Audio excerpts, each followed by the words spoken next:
আমি তোমাদের প্রায় বলতাম না যে বেবি হচ্ছে আমার লাডলি আর কুণালের লাডলি হচ্ছে আমাদের ছুক্কি।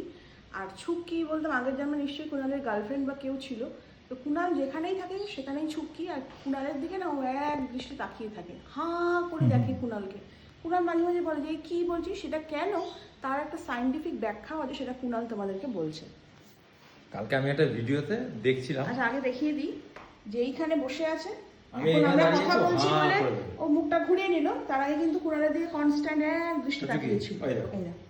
ঠিক এইভাবে ও কুণালকে সব সময় নড়েও না চলেও না, দেখো ওই স্টেয়ার still করে। তাকিয়ে হ্যাঁ, থাকে। স্টিল তাকিয়ে থাকে। হ্যাঁ বলো। তারা ভিডিওটায় বলছে যে এই যখন মানে আমাদের পোষ্যরা আমাদের দিকে তাকায়, তা তখন ওরা ওদের চোখের ভেতরে এমন একটা রেটিনা আছে যেটা আমাদের মানুষের মধ্যে নেই, যদি থাকতো ভালো হতো।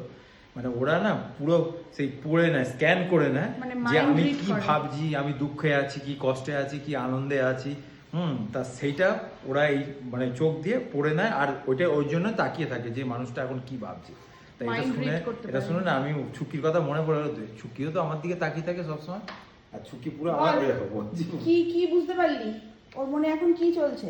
ছুকি বলছে কি আর একটা বিয়ে করবো? আরে ছুকি, একটু কানে কানে বলে দে তো কি চলছে এই মানুষটার মনে। না বলছে হলিউডেই চলে যাবে, এখানে আর তাকিয়ে থাকবে না। আছে। ও কনস্ট্যান্ট স্টেয়ার করে যায় কুণালকে। শোবে তাও তাকিয়ে থাকবে। কি অদ্ভুত না?